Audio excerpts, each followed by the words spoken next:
Less mud at Pack Forest. Silviculture prescription options. The 15.64-acre stand is primarily alder, with some Douglas fir and hardwoods greater than 30 inches dBH. The understory is thick and diverse, with ferns, salal, salmonberry, huckleberry and trailing blackberry. There was some western hemlock and western red cedar regeneration. There are some invasive species, but they are not prevalent. The stand is not in bad shape, aside from being mostly alder.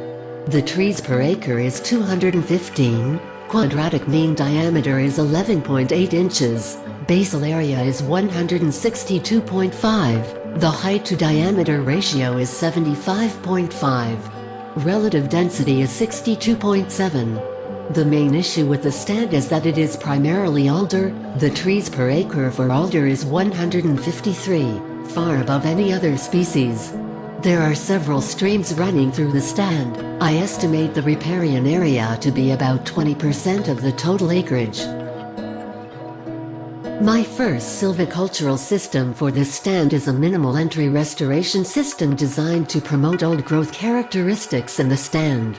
The objective is to turn this mostly alder stand to a lush Pacific Northwest spotted owl habitat.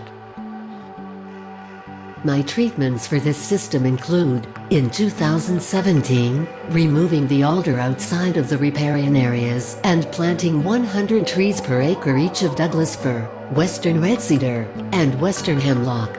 No other trees will be removed.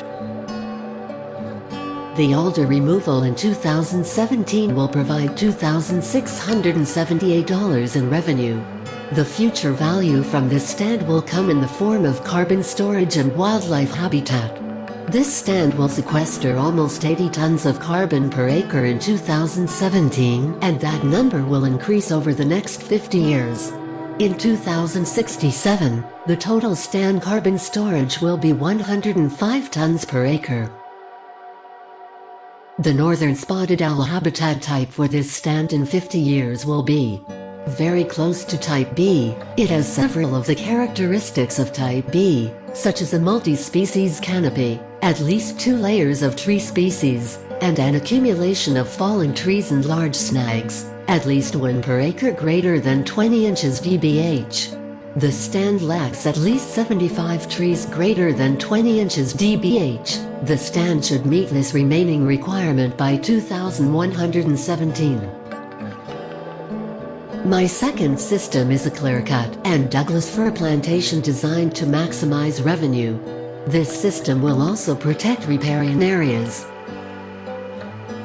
The proposed treatments for this system are as follows. In 2017, Clearcut all species, leaving 6% retention of trees at least 30 inches dBH, fell and leave snags if safe to do so.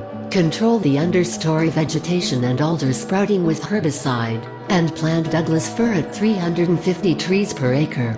A commercial thin to improve spacing should be performed in 2037 and another application of herbicide for the understory vegetation if necessary.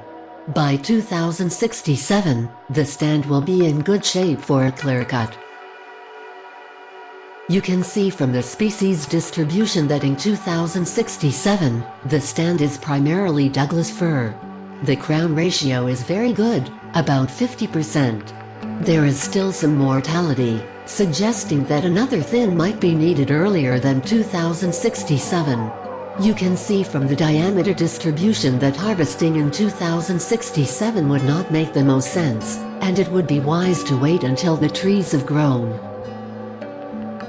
If the stand were to be harvested in 2067, the net present value for the Clearcut system is $52,869. The carbon storage for this stand is cut in half and never recovers, though this doesn't account for removed carbon stored in wood products.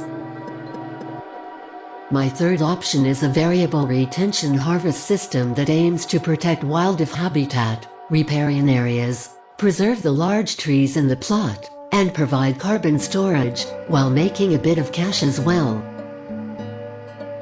The proposed treatments for this system are, In 2017, remove all alder from outside riparian areas, control the sprouting with herbicide, and plant Douglas fir outside the riparian areas to 350 trees per acre.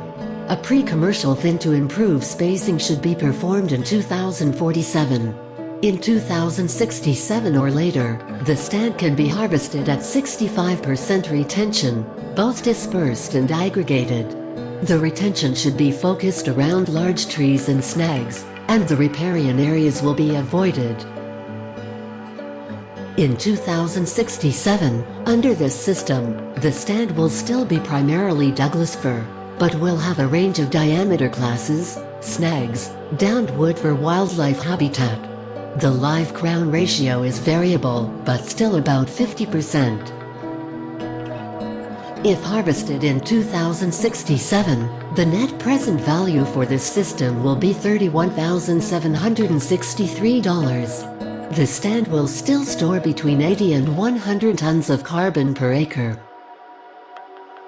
My recommendation for less mud is a restoration system for a future old-growth forest. Though the variable retention harvest works well to preserve habitat and generate some revenue, I think that this stand has excellent potential for future old-growth wildlife habitat. There are large riparian areas with some impressively sized trees.